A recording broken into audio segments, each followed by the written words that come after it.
February often feels like a pause. Gray skies, cold ground, maybe even frost lingering in the mornings. It's easy to assume gardening hasn't really begun, but that assumption is exactly where many seasons go wrong. Because while some gardeners are still waiting for true spring, the most successful ones are already planting. And this month quietly shapes the entire year. Miss this early window and everything lags behind.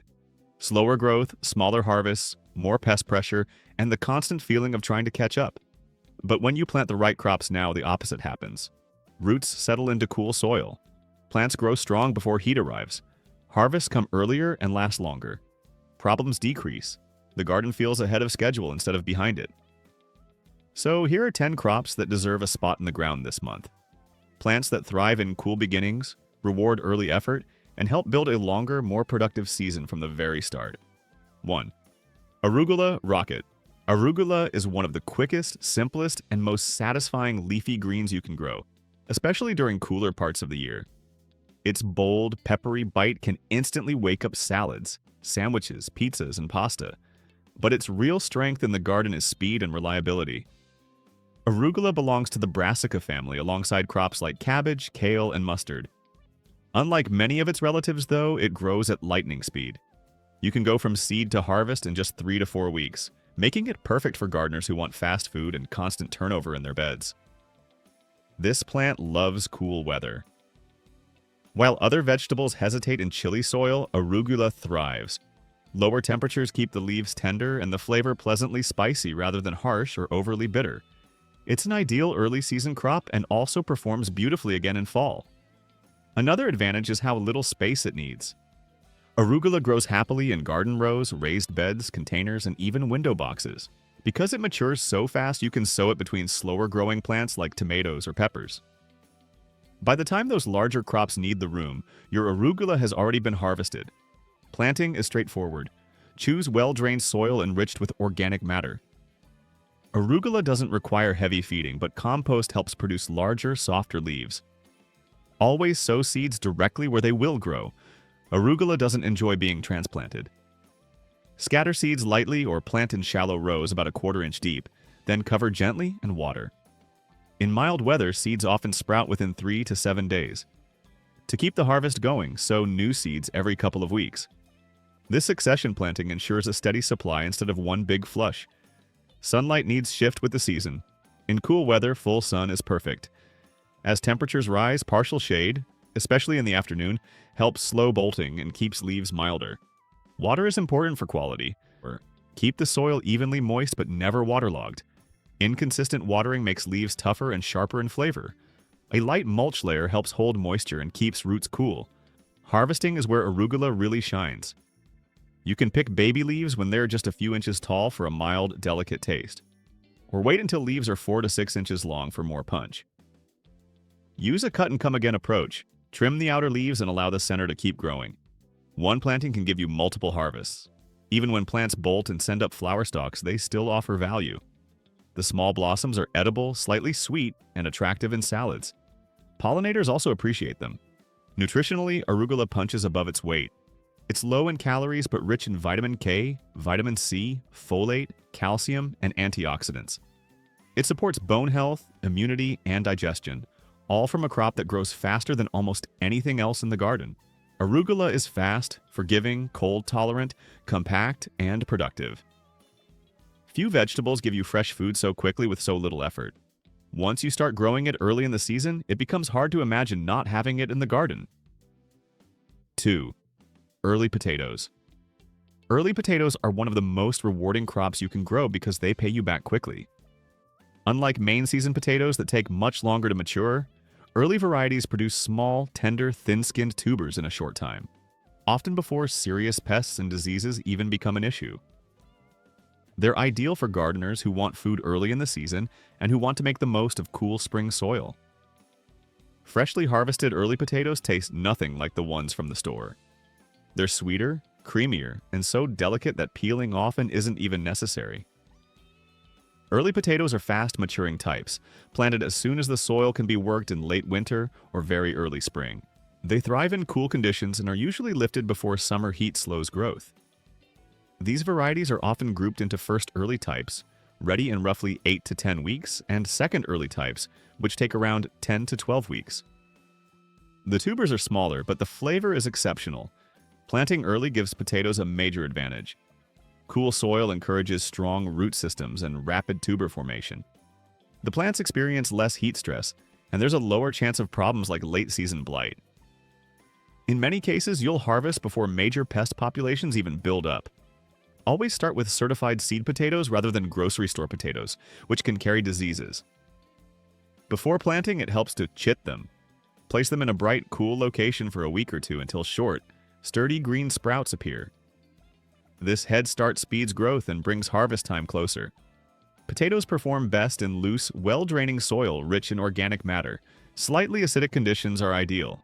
Heavy, compacted soil leads to poorly shaped tubers, so it's important to loosen the ground deeply before planting. Avoid freshly manured beds, since too much nitrogen pushes leafy growth at the expense of tuber development. When planting, set seed potatoes about 4 inches deep with the sprouts facing upward. Space them roughly a foot apart, with rows 2 to 2.5 feet apart. Cover with soil and water lightly to settle everything in. As the plants grow to about 6 to 8 inches tall, begin hilling, pulling soil up around the stems while leaving the top leaves exposed. This step is crucial. Hilling shields developing potatoes from sunlight, preventing them from turning green and bitter, and it also encourages the plant to form more tubers. Repeat this process a couple more times as the plants continue to grow. Potatoes prefer full sun and cool temperatures, ideally between about 50 and 70 degrees Fahrenheit, 10 to 21 degrees Celsius. Once weather turns hot, tuber production slows significantly. Consistent moisture is essential. Soil that dries out too much leads to small potatoes, while overly wet soil invites rot. Deep watering once or twice a week is usually enough, especially during the period when tubers are forming underground. Nutritionally, potatoes benefit from balanced feeding. Potassium supports tuber growth, and phosphorus strengthens roots. Be cautious with nitrogen. Too much delays tuber formation and results in lots of leaves but fewer potatoes. One of the pleasures of early potatoes is that you don't have to wait for full maturity. You can harvest new potatoes as soon as the plants begin flowering by gently digging around the base and removing a few, allowing the rest to keep growing. For a full harvest, wait until the plants begin to yellow, but before they die back completely. Use a garden fork carefully, since the skins of early potatoes are thin and easily damaged. Early potatoes offer many advantages: fast food production, incredible flavor and texture, fewer pest and disease issues, and efficient use of early season space in small gardens.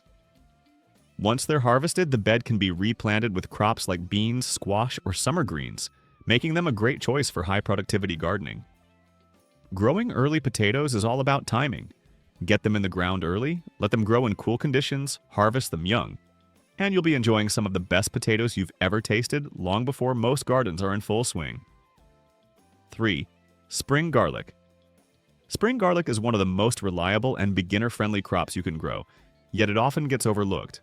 While fall-planted garlic focuses on producing large bulbs later in summer, spring-planted garlic gives you a different kind of reward.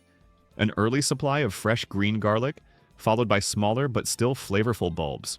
It's a perfect option if you missed autumn planting or want an additional garlic harvest. This crop grows quickly in cool soil and makes smart use of garden space early in the season, before warm weather plants take over. Spring garlic simply means garlic planted in late winter or early spring instead of fall. Because it has a shorter growing period underground, the bulbs usually stay smaller. However, the plant offers tender green tops and mild young cloves that are incredibly useful in the kitchen. You can harvest spring garlic at several stages. Very young plants can be used as green garlic, similar to thick scallions. A bit later, you can pull young bulbs that haven't fully developed skins. Finally, you can allow the plants to mature into smaller but still proper garlic bulbs. The whole plant is edible, leaves, stems, and immature bulbs, so nothing is wasted. Spring planting works especially well in areas with mild winters, shorter growing seasons, or heavy soils that stay too wet in autumn. It's also an excellent choice for raised beds and containers, where soil warms more quickly. Start with firm, healthy garlic bulbs. Separate them into individual cloves right before planting. Each clove grows into a new bulb. Larger cloves generally produce stronger plants and better-sized bulbs, so use the biggest ones for planting. Garlic prefers loose, well-draining soil rich in organic matter. Plant cloves with the pointed end facing up, about 1 to 2 inches deep, spacing them 4 to 6 inches apart in rows 8 to 12 inches apart. Water after planting to settle the soil. Garlic roots develop first, followed by leaves, so early moisture is important. Full sun by at least 6 hours daily is ideal. Garlic enjoys cool to mild weather while getting established and can tolerate light frost. Keep moisture steady but avoid waterlogged conditions. Water deeply, then allow the top layer of soil to dry slightly before watering again. Too much moisture can lead to rot, while too little can limit bulb development. As bulbs begin maturing later in the season, gradually reduce watering. Garlic is not a heavy feeder, but compost worked into the soil at planting usually helps. A light nitrogen boost early on can support leafy growth, and more leaves mean more energy for bulb formation. Mulch is very helpful. A layer of straw or leaves helps control soil temperature, suppress weeds, and hold moisture. Harvest timing depends on what you want. For green garlic, pull plants when they are about pencil thick. For young garlic, wait until small bulbs form but skins are still soft. For more mature spring garlic, harvest when the lower leaves begin to yellow and fall over. Bulbs will be smaller than fall garlic, but still flavorful. Spring garlic is fast, efficient, and flexible. It fills early garden space, offers multiple harvest stages, faces fewer pest problems, and is simple enough for beginners. If the plants send up flower stalks called scapes, remove them to redirect energy into bulb growth. Even without huge bulbs, spring garlic delivers fresh flavor and dependable harvests, just as the garden season begins. 4. Swiss chard. Swiss chard is one of the most dependable leafy greens you can grow. It tolerates chilly weather, summer warmth, and repeated harvesting without slowing down. Once established, a single planting can supply food for months. Although it's related to beets, Swiss chard is grown for its large, glossy leaves and crisp stems rather than its roots. Depending on the variety, the stems can be white, yellow, orange, pink, or deep red, adding color as well as nutrition to the garden. Chard stands out because it handles both cool snaps and heat, grows quickly, and keeps producing instead of finishing all at once. It's also packed with nutrients, including vitamins A, C, and K, plus magnesium. Sow seeds directly into the soil as soon as it can be worked. Swiss chard prefers full sun to partial shade, loose fertile soil, and consistent moisture. Space plants about 8 to 12 inches apart, and thin seedlings early so leaves have room to grow large. For harvesting, don't pull up the whole plant. Instead, remove the outer leaves first and leave the center intact. This cut-and-come-again approach allows the plant to keep producing fresh leaves for a long time. Another advantage is that Swiss chard is slower to bolt than many other leafy greens, such as lettuce, making it a reliable choice when other greens struggle. 5. Parsnip. Parsnips are the kind of crop that rewards patience. They take time to get going, but the payoff is a deeply flavorful root that shines in fall and winter cooking. These creamy white roots resemble carrots, yet their taste is richer and more complex. Slightly nutty and earthy when raw, turning sweet, soft, and almost buttery once cooked. Planting early is important because parsnips need a long growing season to form full-sized roots. Getting them in the ground while the soil is still cool gives them the time they need before summer heat slows development. Soil quality makes a huge difference. Parsnips grow best in deep, loose, stone-free soil with good drainage. Compacted or rocky ground can cause roots to fork, twist, or stay short and misshapen. Preparing the bed well before sowing is one of the keys to success. Germination requires patience too. Parsnip seeds can take up to 3 weeks to sprout, so keep the soil consistently moist during that period. Once seedlings are established, thin them to about 4 to 6 inches apart, so each plant has space to develop a strong root. One of the most exciting things about parsnips is how their flavor improves with cold weather. Frost triggers the plant to convert stored starches into sugars, dramatically boosting sweetness. Leaving them in the ground after a few frosts turns a good crop into an exceptional one. When harvesting, use a garden fork and dig carefully as the roots grow deep and can snap if pulled roughly. In many climates, parsnips can remain in the soil well into winter, acting as natural storage until you're ready to use them. 6. Leek. Leeks are often described as a gentler, more refined relative of onions. They grow slowly but steadily, offering a long harvest period and impressive tolerance to cold weather. Their mild, sweet onion flavor makes them perfect for soups, stews, roasting, and sautéing. Leeks are valuable in the garden because they handle cold extremely well, face relatively few pest problems, grow over a long season, and can even be stored right in the ground. They're a reliable crop when many others have finished. They prefer fertile soil and steady moisture. A common and effective planting method is to start with seedlings or purchase young transplants, then set them into shallow trenches. As the plants grow, gradually mound soil around the stems. This process, called blanching, produces the long, tender, white portion that makes leeks so desirable in the kitchen. Space plants about 6 inches apart in rows. They tolerate close planting without issue. Leeks are fairly heavy feeders, so adding compost or an organic fertilizer helps them reach a good size. Keep the soil evenly moist, especially during dry periods, to support steady growth. You can harvest young baby leeks earlier in the season, or wait until stems become thick and well-developed. They tolerate frost and even light snow, making them an excellent late-season vegetable when fresh produce is otherwise limited. 7. Dill. Dill is one of those plants that keeps giving all season long. From a single sowing, you get flavorful leaves, showy flowers, aromatic seeds, and even natural help with pest control. Its value starts with how easy it is to grow. Dill takes off in cool conditions and doesn't need especially rich soil. In fact, overly fertile ground can dilute its flavor. That makes it a perfect early season herb, since it thrives in mild temperatures and tends to flower quickly once intense heat arrives. Dill really offers 2 different harvests from the same plant. Early on, you can snip the soft, feathery leaves, often called dill weed, and use them fresh in salads, soups, sauces, fish dishes, and dressings. Later, if you allow some plants to bloom and set seed, you can collect dill seeds, which are classic for pickling, spice mixes, and traditional remedies. When dill flowers, it sends up umbrella-like clusters of small yellow blooms. These are magnets for beneficial insects such as hoverflies and parasitic wasps. Their presence helps reduce aphids, caterpillars, and other garden pests, making dill useful beyond the kitchen. For best results, grow dill in full sun and well-drained soil. Sow seeds directly where you want them to grow, since dill doesn't respond well to transplanting. Thin the seedlings so air can move freely between plants, which keeps them healthier. Planting new seeds every few weeks ensures a steady supply of both leaves and seeds. 8. Cilantro. Coriander leaves. Cilantro is one of the quickest herbs you can grow from seed to plate. In cool weather, it produces lush, leafy growth, but as temperatures rise, it quickly sends up flower stalks.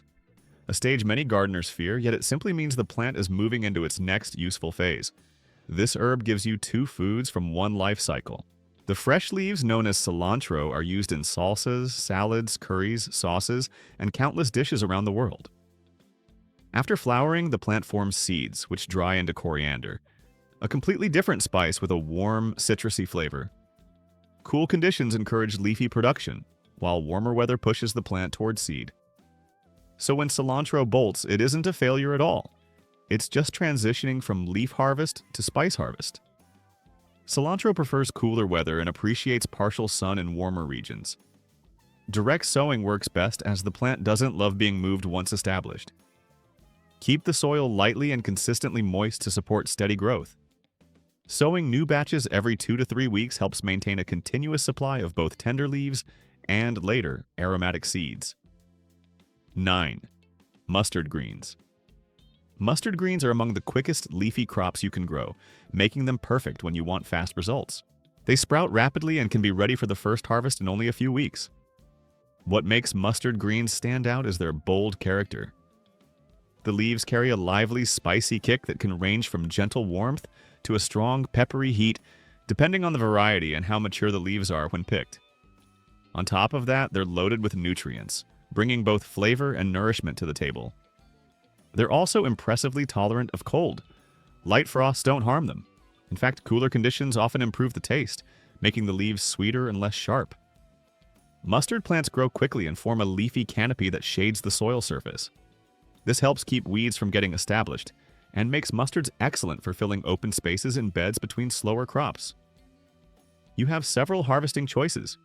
Snip baby leaves for fresh salads, let leaves grow larger for cooking, or allow a few plants to flower. Their blossoms attract pollinators and beneficial insects, adding ecological value to the garden. For best growth, plant them in full sun to partial shade in soil that's rich and consistently moist. Harvest the outer leaves first and leave the center growing point intact so the plant continues producing new foliage.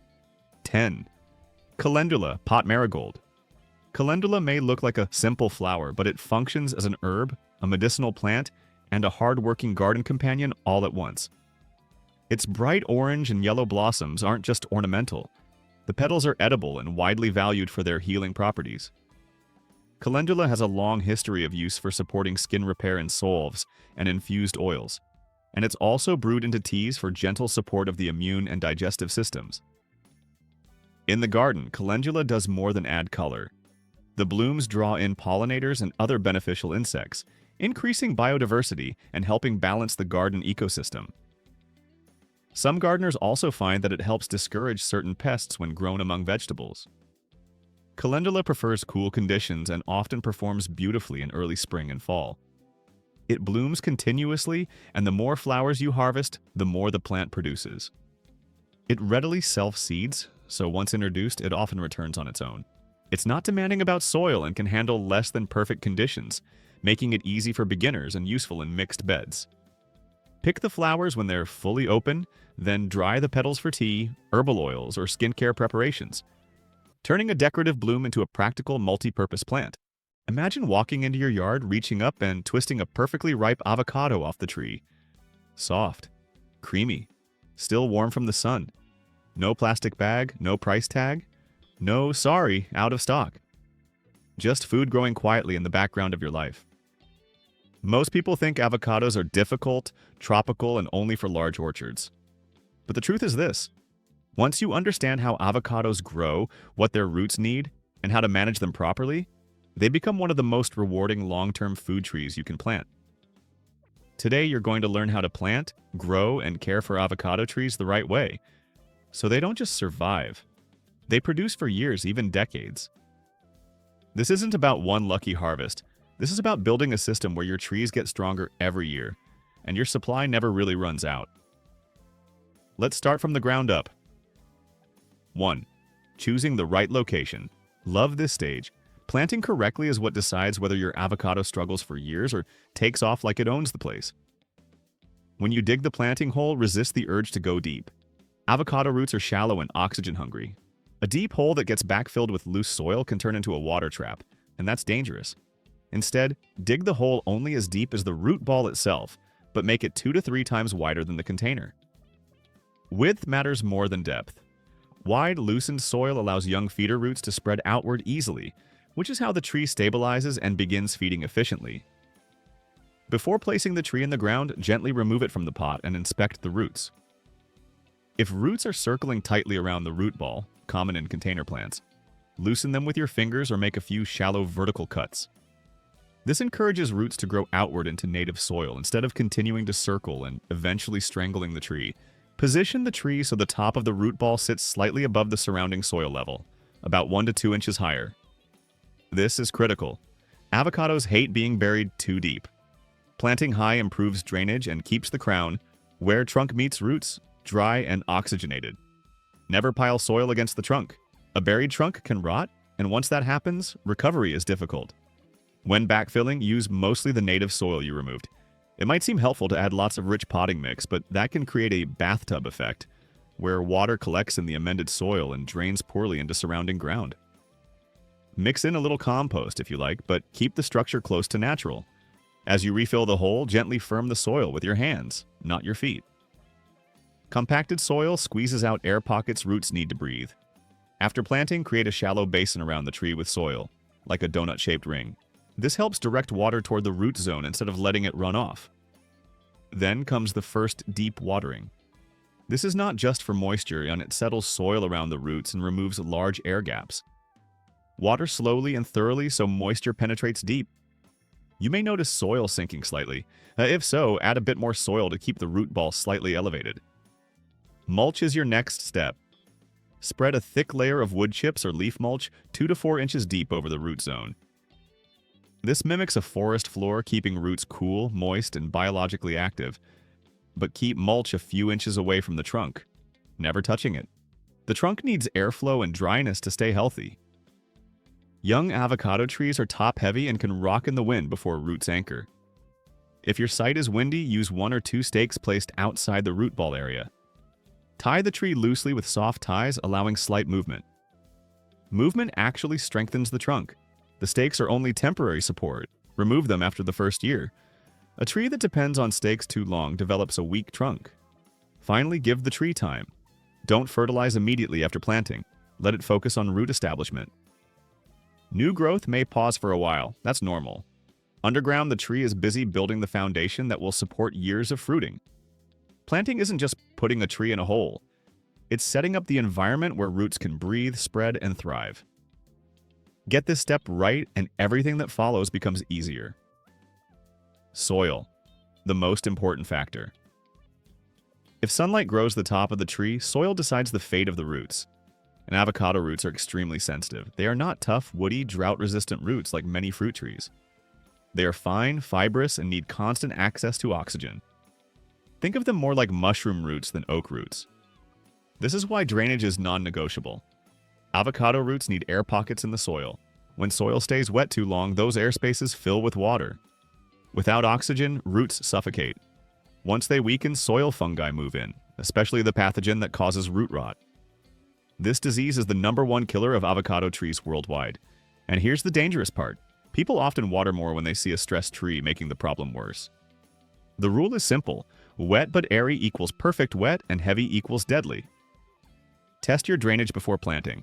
Dig a hole about 12 inches deep and fill it with water. If it takes more than a few hours to drain, your soil holds too much water. That is a warning sign. If drainage is slow, never plant at ground level. Instead, create a raised mound 12 to 18 inches high and several feet wide. This lifts the root zone above heavy soil, allowing gravity to pull water away. It also increases oxygen flow to the roots. Many experienced growers say planting on a mound is the single most important step for long-term success. The mound should be wide, not narrow. Avocado roots spread horizontally more than deeply, so give them room to expand outward. When it comes to soil mixing, less is more. Many people make the mistake of filling the planting hole with rich potting soil. That creates a soft bathtub that holds water and discourages roots from spreading into native soil. Instead, use mostly your native soil and mix in some compost, just enough to add biology, not change the structure completely. You want to improve life in the soil, not create a different soil. Avocados evolved in forest environments where soil is loose, full of organic matter, and alive with fungi and microbes. Compost helps introduce that life. It supports beneficial fungi that form partnerships with avocado roots, improving nutrient uptake and stress resistance. After planting, mulch becomes your secret weapon.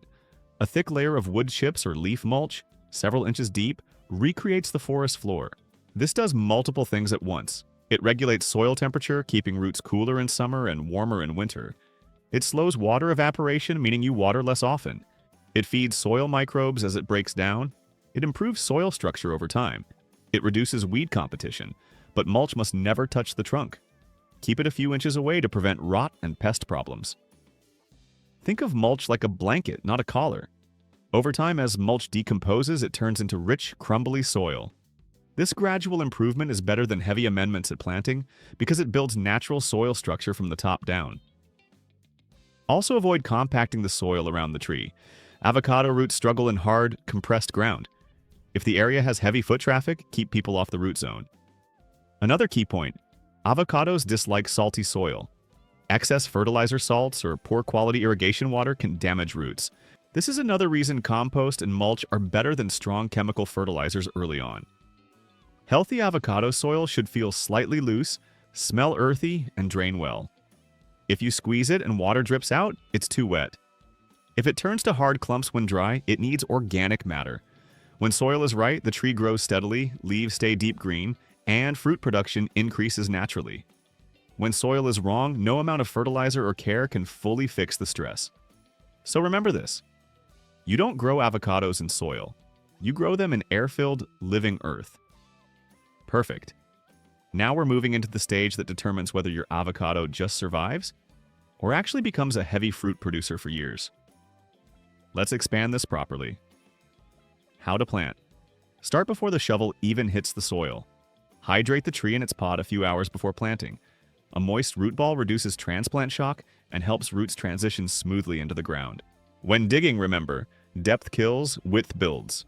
The hole should be no deeper than the root ball, never deeper.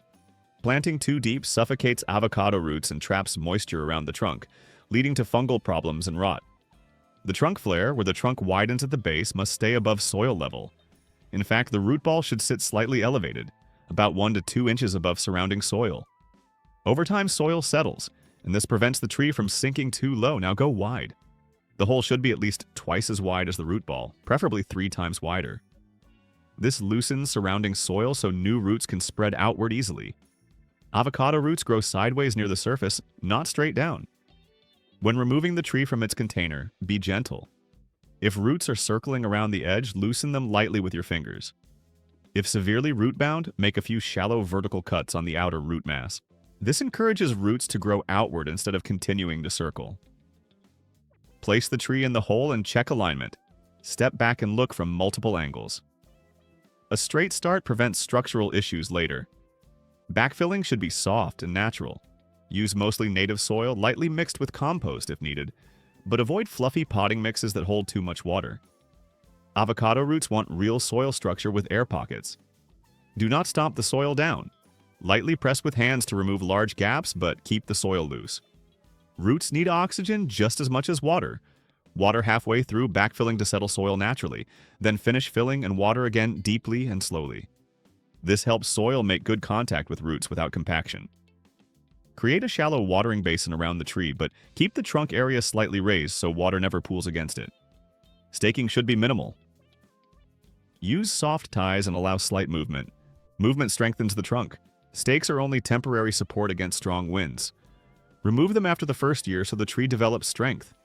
Mulch generously after planting, 3 to 4 inches deep, but keep it a few inches away from the trunk.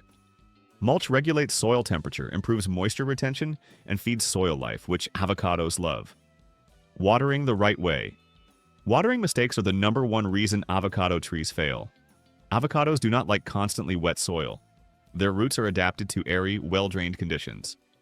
Think deep rain, then drying, not daily sprinkles.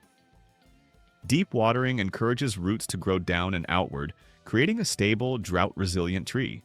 Shallow, frequent watering keeps roots near the surface, making the tree weak and dependent. After planting, water deeply but less often. Let the top few inches of soil dry before watering again. Stick your finger into the soil. If it's still moist a few inches down, wait. Young trees need more frequent watering because their root systems are still small, but even then, aim for deep soaking rather than surface moisture. As trees mature, they become more drought tolerant, but they still need consistent moisture during 2 critical stages. Flowering fruit development. Stress during these periods can cause fruit drop. Watch the leaves and they tell the story.